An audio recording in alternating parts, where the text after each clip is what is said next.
안녕하세요, 여러분. 오늘은 저희 가족이 한국에서 경험한 4박 5일간의 여행 이야기를 들려드리려고 합니다. 저희는 영국에서 온 존슨 가족입니다. 저는 마크라고 하고 아내 사라 그리고 8살 난 딸 엘라와 함께 한국을 방문했죠.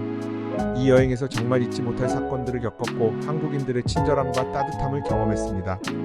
그 이야기를 오늘 여러분께 하나하나 들려드리겠습니다. 저희 가족은 영국에서 비행기를 타고 인천국제공항에 도착했습니다. 공항은 굉장히 깨끗하고 질서정연했어요. 입국 수속도 금방 끝나고 짐을 찾은 후 택시를 타고 서울 시내에 있는 호텔로 향했습니다. 호텔로 가는 길 택시에서 바라본 서울의 풍경은 저희에게 큰 인상을 남겼습니다. 특히 길거리에 사람들이 많이 다니는 활기찬 분위기와 고층 빌딩들이 저희 가족 모두에게 신선한 경험이었죠. 호텔에 도착한 후 저희는 명동으로 가서 점심을 먹고 다양한 상점을 구경하기로 했어요. 명동 거리는 정말 활기찼습니다. 거리에는 다양한 먹거리와 상점들이 있었고 많은 관광객들과 한국 사람들이 함께 어우러져 있었습니다. 엘라는 처음 본 한국의 거리 풍경에 신나서 이리저리 뛰어다니며 구경했어요. 저와 사라 역시 한국의 색다른 매력에 매료되었습니다. 그러나 그 행복도 잠시 예상치 못한 일이 발생했습니다.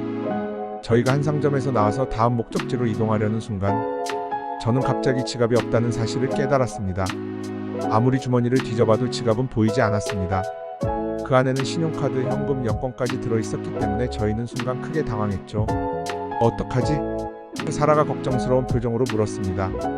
저도 불안한 마음에 일단 엘라를 안심시키며 사라와 함께 마지막으로 갔던 상점들을 되짚어보기로 했습니다. 길을 따라 계속 지갑을 찾으려고 노력했지만 어디에서도 보이지 않았습니다. 저희는 명동에 있는 한 카페에 들어가서 도움을 청하기로 했어요. 카페 주인에게 저희 상황을 설명하자 그는 당황하지 않고 차분하게 미소를 지으며 말했습니다. 걱정하지 마세요. 한국에서는 분실물이 자주 주인에게 돌아갑니다. 경찰서에 신고하시면 빠르게 찾으실 수 있을 거예요. 그 말에 조금 안도한 저희는 주인의 도움을 받아 근처 경찰서로 향했습니다. 경찰서에 도착하니 경찰관분들이 저희 이야기를 경청해 주었고 친절하게 분실 신고를 접수해 주었습니다. 경찰관분은 영어로 능숙하게 말하며 저희를 안심시켜 주었죠. 한국에서는 분실물 시스템이 잘 되어 있어서 지갑이 돌아올 확률이 매우 높습니다. 찾게 되면 바로 연락드리겠습니다. 그날 저녁 저희는 약간의 걱정을 안고 호텔로 돌아갔습니다.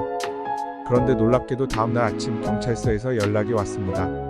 분실했던 지갑이 근처에서 발견되었다는 소식이었어요. 저는 믿기지 않을 정도로 놀랐습니다.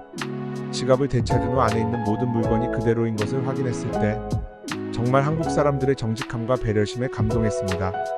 둘째 날 저희는 한국 전통 음식을 맛보기로 했습니다. 서울 시내에 있는 한 식당에 가서 전통 한정식을 주문했는데 정말 놀라운 광경이 펼쳐졌습니다. 식탁 위에는 다양한 메인 요리뿐만 아니라 수많은 반찬들이 가득 차려졌습니다. 김치, 나물, 장아찌, 계란찜, 잡채 등 다양한 반찬들이 저희 가족을 사로잡았죠. 사라는 이렇게 많은 반찬을 어떻게 다 먹지? 라며 놀란 표정을 지었습니다. 저도 그 광경을 보며 웃음이 나왔습니다. 저희는 평소에 음식을 이렇게 여러 가지 종류로 먹는 문화에 익숙하지 않았기 때문에 굉장히 신선했죠. 사라는 처음에는 반찬들을 어떻게 먹어야 할지 몰라 조금 망설였지만 조금씩 하나씩 맛보더니 금방 반찬의 매력에 빠져들었습니다. 엘라는 특히 달콤한 잡채를 좋아했어요. 저희 모두가 이 새로운 음식 경험에 매우 만족했죠. 저는 한국의 반찬 문화를 접하면서 음식을 나눠 먹고 다양한 맛을 경험하는 것이 한국인들에게는 얼마나 중요한지 깨달았습니다. 한 끼 식사에서 이렇게 다양한 음식을 맛볼 수 있다는 것이 저희에게는 굉장히 특별하게 느껴졌습니다. 한국 사람들이 음식을 나누는 데 있어 이렇게 큰 정성과 노력을 기울인다는 것이 정말 인상 깊었죠. 셋째 날 저희 가족은 서울 외곽에 있는 한 산책로를 걷기로 했습니다. 날씨도 좋고 공기도 맑아서 모두가 기분 좋게 산책을 즐기고 있었습니다. 그런데 그때 갑자기 저에게 문제가 생겼습니다. 평소에는 건강에 자신이 있었기 때문에 별다른 걱정 없이 걷고 있었는데 갑작스럽게 심한 가슴 통증이 찾아왔습니다. 처음에는 단순한 피로라고 생각했지만 통증이 점점 더 심해지면서 숨쉬기가 힘들어졌습니다. 저는 자리에 주저앉을 수밖에 없었고 사라는 크게 당황하며 저를 부축했습니다. 엘라는 저를 보고 울먹이기 시작했고 저도 상황이 심각해지는 것을 느꼈습니다. 사라는 급히 주변 사람들에게 도움을 요청했고 근처에 있던 한국인 한 분이 빠르게 저희를 도와 응급차를 부를 수 있었습니다. 얼마 지나지 않아 구급차가 도착했고 저는 바로 응급실로 이송되었습니다. 병원에 도착했을 때 한국의 의료진들은 매우 신속하게 저를 진료해 주었습니다. 다행히도 심각한 문제는 아니었고 스트레스와 피로로 인해 일시적으로 심장이 불규칙하게 뛰는 증상이었습니다.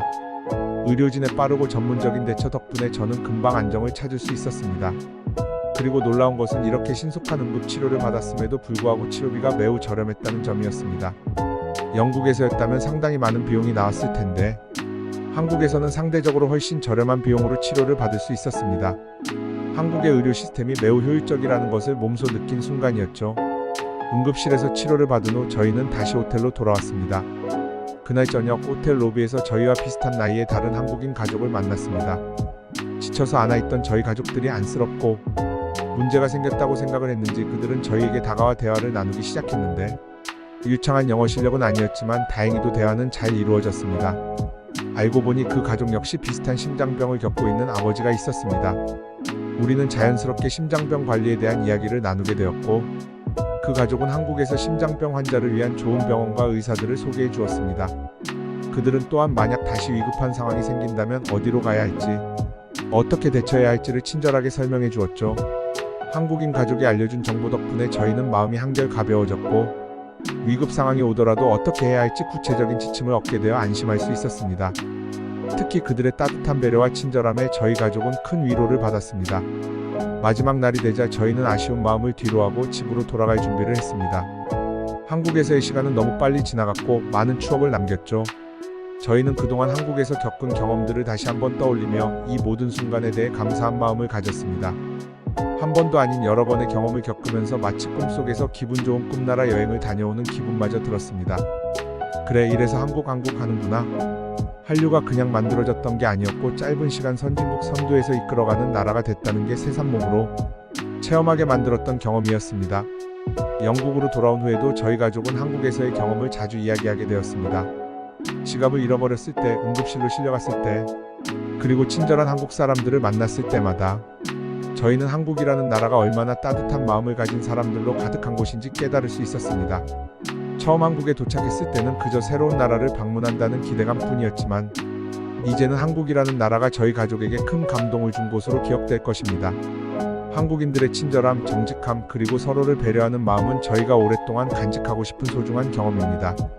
이렇게 저희 가족의 한국 여행은 끝이 났지만 한국에서 받은 그 따뜻한 마음은 영원히 기억할 것입니다.